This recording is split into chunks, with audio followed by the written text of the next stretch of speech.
जय मिथिला। आज जो हम अकाउंट का जो 2 मार्क्स और 5 मार्क्स वाला कंप्लीट करवा देंगे। पिछले वीडियो हम 1 से लेकर 5 चैप्टर तक पूरा बता दिए हुए थे रिपीटेड, समझे। आज हम आपको 6 से लेकर 10 चैप्टर तक पूरा बता देंगे। दूसरा दिन हो गया, तीसरा दिन में आपको पूरा खत्म ही कर देंगे। 10 से लेकर 11 से लेकर 15 तक, 15 या 16 चैप्टर है, पूरा खत्म कर देंगे। इस वीडियो में आपको 2 मार्क्स, 5 मार्क्स और प्रैक्टिकल क्वेश्चन भी देंगे। सिर्फ और सिर्फ आप उतना ही बनाइएगा जितना हम इस वीडियो में आपको प्रैक्टिकल क्वेश्चन देंगे।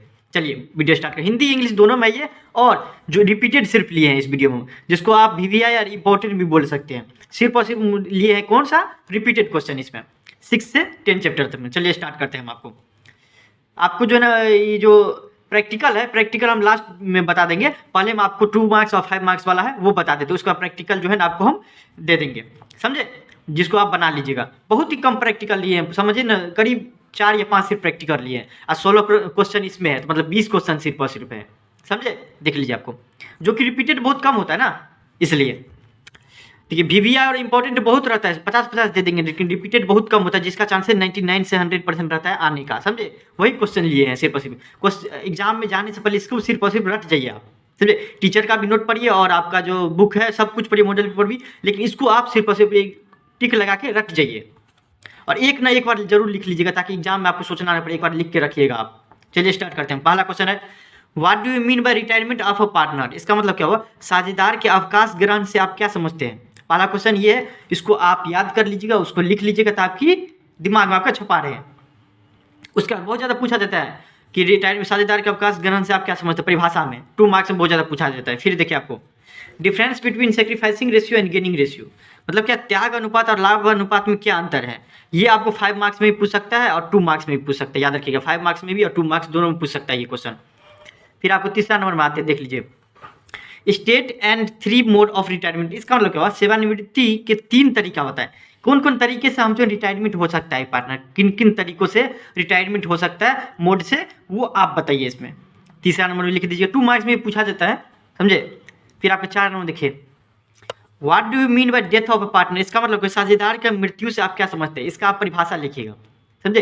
परिभाषा भी लिखिएगा अच्छा से, आपको डिटेल में, तो आपको मार्क्स 100% मिल जाएगा, समझे। इसलिए आप इसका क्या करिएगा, पॉइंट में नहीं होगा तो कोई दिक्कत नहीं, लेकिन आप इसका परिभाषा जरूर याद रखिएगा।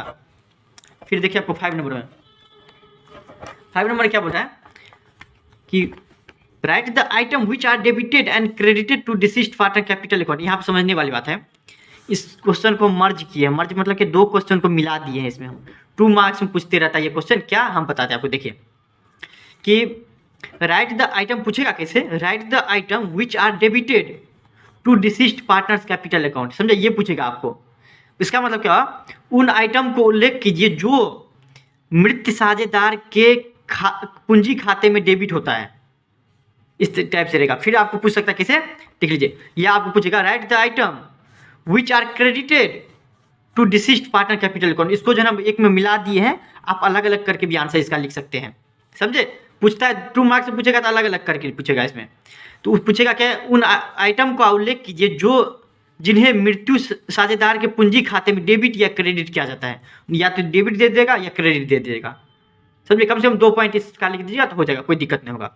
फिर देखिए आपको 6 नंबर में देखिए आपको क्या है, how will you compute the amount due to deceased partner. इसका मतलब क्या हुआ, मृत साझेदार को देय राशि की गणना आप किस प्रकार करेंगे। इसका मतलब समझिए आप कि अगर कोई पार्टनर मर जाता है तो उसको हम जो है ना, आपको उसका जो हिस्सा होगा वो देंगे, तो वो किस तरीके से देंगे, समझे, उसका गणना किस तरह से करेंगे वो बताइए, आपको प्रोसेस बताइए। 5 मार्क्स में पूछते रहता है, आपको याद रखिएगा, समझे। फिर आपको 7 नंबर देखिए, difference between dissolution of firm and dissolution of partnership.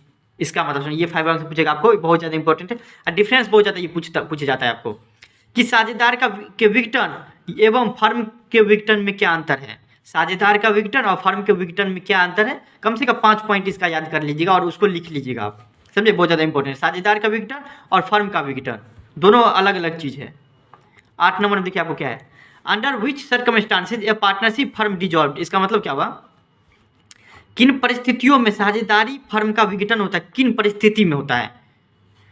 अपने मन से भी हो सकता है, आपको कोर्ट के ऑर्डर से भी हो सकता है, या फिर जो भी है, किन किन परिस्थितियों में। 5 मार्क्स में पूछते रहता है, 2 मार्क्स में पूछेगा तो कम से कम 3 पॉइंट लिखेगा इसमें, अगर 2 मार्क्स में लिखेगा पूछेगा तो, अब 5 मार्क्स में पूछेगा तो कम से कम 5 पॉइंट लिखेगा इसमें।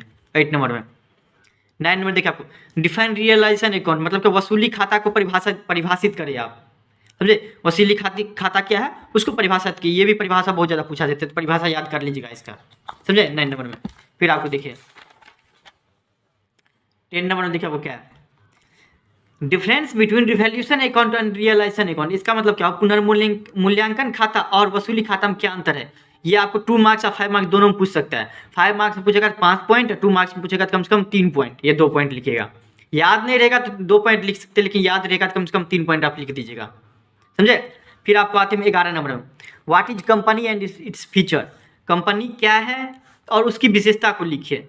ये भी आपको बहुत ज़्यादा पूछता है। अगर 2 मार्क्स में पूछने का रहेगा तो ये कैसे पूछता है, व्हाट इज कंपनी, कंपनी का सिर्फ परिभाषा पूछ सकता है। अब 5 मार्क्स में पूछने को रहेगा तो क्या पूछता है, what is company and its feature. Company क्या है, उसकी विशेषता क्या है, कैरेक्टरिस्टिक क्या है, वो भी लिखिए आप। 11 नंबर में 12 नंबर में जो हम बताने जाने परिभाषा बोल रहे हैं, सिर्फ और सिर्फ उतना याद कर लीजिए, क्योंकि ये चैप्टर है ना आपके शेयर या इशू ऑफ शेयर, इसमें बहुत ज़्यादा परिभाषा है, जो आप परिभाषा से 2 मार्क्स में बहुत ज़्यादा पूछता है। 5 मार्क्स में इसमें कम पूछते रहता है, प्रैक्टिकल पूछते रहता है, लेकिन आपको 2 मार्क्स का बात करें तो 2 मार्क्स में सिर्फ और सिर्फ आपको परिभाषा पूछते रहता है ज़्यादा, जिसमें से आप देख लीजिए शेयर का अंशों का निर्गमन किसको बोलते हैं वो याद कर लीजिएगा, जिसको इशू ऑफ शेयर बोला जाता है। शेयर कैपिटल, समझे। अंश पूंजी, इक्विटी शेयर, समता अंश किसको बोला जाता है, प्रेफरेंस शेयर, पूर्वाधिकार अंश किसको बोला जाता है। उसके बाद आता है इशूड कैपिटल, निर्गत पूंजी किसको बोला जाता है। फिर आता है रिजर्व कैपिटल, संचय पूंजी किसको बोला जाता है, समझे। फिर देखिए आपको कॉल्ड अप कैपिटल, उसका फॉरफीचर ऑफ शेयर और इशू ऑफ शेयर। इतना जो आपको हम बताए हुए हैं, इतना आप स्क्रीनशॉट ले लीजिए या फिर लिख लीजिए, उसका परिभाषा याद कर लीजिएगा, क्योंकि इशू चैप्टर में आपको सबसे ज़्यादा क्या पूछता है, 2 मार्क्स में परिभाषा पूछता है। उसके बाद प्रैक्टिकल पूछता है, प्रैक्टिकल ही पूछता है इस चैप्टर में से, लेकिन सबसे ज़्यादा पूछता है आपको 2 मार्क्स में तो कौन चीज़ पूछता है, आपको परिभाषा पूछता है। देखिए 13 नंबर में आते हैं अब हम, difference between equity share and preference share, मतलब क्या समता अंश और पूर्वाधिकार अंश में क्या अंतर है। इसका भी 2 मार्क्स और 5 मार्क्स दोनों में पूछते रहता है। आपको ये याद कर लीजिएगा, 5 पॉइंट कम से कम याद रखिएगा, ताकि आपको 2 मार्क्स में भी और 5 मार्क्स दोनों में लिख सकते हैं। Difference between share and debenture, share और डिवेंचर में क्या अंतर है, ऋण पत्र और अंश में क्या अंतर है वो बताइए। बहुत ज़्यादा पूछे जाने वाला क्वेश्चन है, रिपीटेड सिर्फ बता रहे। Difference between capital reserve and reserve capital, पूंजी संचय और संचय पूंजी में क्या अंतर है। इसका आंसर भी आप याद कर लीजिएगा, 2 मार्क्स में ये पूछा जाता है, 2 मार्क्स में कम से कम 2 पॉइंट या 3 पॉइंट याद कर लीजिएगा इसका। 16 में what is debenture and its feature, ऋण पत्र क्या है और उसकी विशेषता को लिखिए। ऋण पत्र से आप क्या समझते हैं इसका परिभाषा दीजिएगा, और उसका आप क्या है विशेषता भी लिखिएगा। अलग अलग से पूछना रहेगा तो आपको इसे पूछ सकते हैं, व्हाट इज डिवेंचर, 2 मार्क्स में पूछना रहेगा, या फिर what is the features of debenture, 2 marks में पूछना होगा। तो 17 नंबर में आते हैं आपको, डिफाइन द फॉलोइंग, 3 परिभाषा याद कर लीजिएगा। सिक्योर्ड डिवेंचर, सुरक्षित ऋण पत्र, रिडीमेबल डिवेंचर, प्रतिदेय ऋण पत्र। इसका हिंदी देख लीजिएगा। कूपन रेट, कूपन दर जिसको बोला जाता है, इसका परिभाषा कूपन रेट तो आपको 2022 में पूछा गया था, और बाकी सब आपको 2021 में पूछा गया है, उसके 17, 18, 19 में पूछा गया, रिपीटेड क्वेश्चन है ये। इतना परिभाषा कम से कम याद कर लीजिएगा, उससे ज़्यादा भी कर सकते तो कर लीजिए, लेकिन जितना हम बता रहे कम से कम उतना तो 100% आप कर लीजिए। 18 नंबर में आते हैं, describe various kind of debenture, मतलब ऋण पत्र के विभिन्न प्रकार को लिखिए। जैसे कि आपको हो गया कैसा कैसा डिवेंचर रहता है, सिक्योर्ड डिवेंचर क्या होता है, रिडीमेबल डिवेंचर कैसा होता है, इस टाइप का जो डिवेंचर रहता है वो आप लिखिए। ये आपको 5 मार्क्स में पूछ सकता है आपको, और 2 मार्क्स में भी पूछ सकता है, तो इसको भी याद कर लीजिएगा आप, मॉडल पेपर से हो या फिर आपको बुक से हो, कहीं से भी हो। अब हम आते हैं आपको प्रैक्टिकल हम सिर्फ और सिर्फ जितना बता रहे हैं मॉडल पेपर से उतना ही आप पढ़िए, समझे, ज़्यादा नहीं। देखिए पेज नंबर 29 है, आपको रिटायरमेंट ऑफ अ पार्टनर का स्क्रीनशॉट ले लीजिए, इस क्वेश्चन को आप बना लीजिएगा, 3 नंबर स्क्रीनशॉट ले लीजिए। फिर आता है आपको 3 नंबर के बाद 7 नंबर और 9 नंबर, इसका स्क्रीनशॉट ले लीजिए, आप इसको बना लीजिएगा, समझे। 29 पेज नंबर है, आप इसको बना लीजिएगा, और अपने आप को कॉन्फिडेंस रखिएगा कि नहीं हमको अच्छा मार्क्स आ सकता है, समझे, तभी आएगा, नहीं तो नहीं आएगा। फिर आपको एक क्वेश्चन देते हैं जो कि 2 मार्क्स का, देख लीजिए 2 नंबर है, 5 मार्क्स का है, ये भी क्वेश्चन आप बना लीजिएगा। रिटायरमेंट ऑफ ए पार्टनर से इतना ही बनाइएगा, उससे ज़्यादा आप कुछ नहीं पढ़िएगा, समझे। और एक क्वेश्चन आ जाता है 5 मार्क्स, 5 नंबर, देख लीजिए। होगा तो पूरा, देखिए हर साल तो बना ही है, लेकिन आप एग्जाम में जाने से पहले या फिर 1-2 दिन सिर्फ और सिर्फ इसी क्वेश्चन को बनाइए, ताकि आपको ध्यान में आ जाए, समझे। बाकी आप टीचर बताए हुए तब तो और अच्छा बात है, नहीं तो मॉडल पेपर से पूरा बना ली तब तो और ही अच्छा बात है। लेकिन नहीं बनाए तो कम से कम इस सब को बना लीजिए, ताकि वहाँ पे सोचना ना पड़े आपको, समझे। हम नहीं चाहते कि 1 मिनट के लिए भी सोचे, डायरेक्ट आंसर आप ठोके। देख लीजिए फिर आपको रिजोल्यूशन से ज़्यादा नहीं पूछा जाता, तो बनाते हैं तो बनाइए, नहीं तो नहीं बनाइएगा तो कोई दिक्कत नहीं होगा ज़्यादा।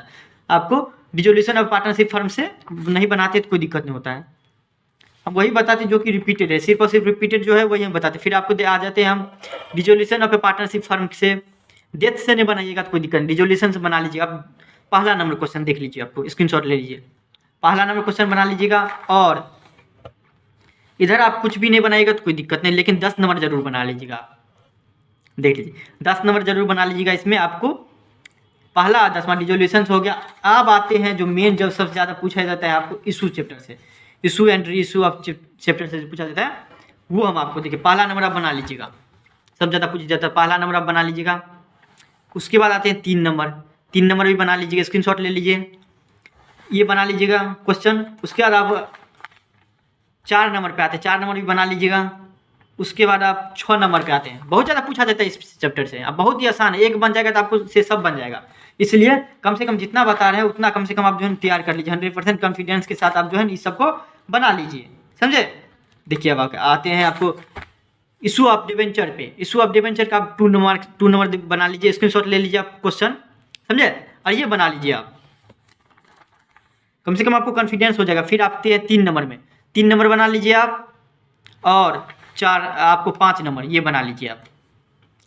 कम से कम इतना बना लीजिएगा। अगर नहीं कुछ बनाए हैं तो और अच्छा बात है, तब तो बनाने की जरूरत ही नहीं है। नहीं बनाए तो कम से कम इतना बना लीजिएगा, ताकि आपको सोचने का टाइम नहीं मिले। आपको लगता है कि आ सकता है, आप मतलब हम लिख देंगे एग्जाम में, लेकिन आप कॉन्फिडेंस के लिए कम से कम इतना बना लीजिएगा, समझे। चलिए, थैंक यू सो मच।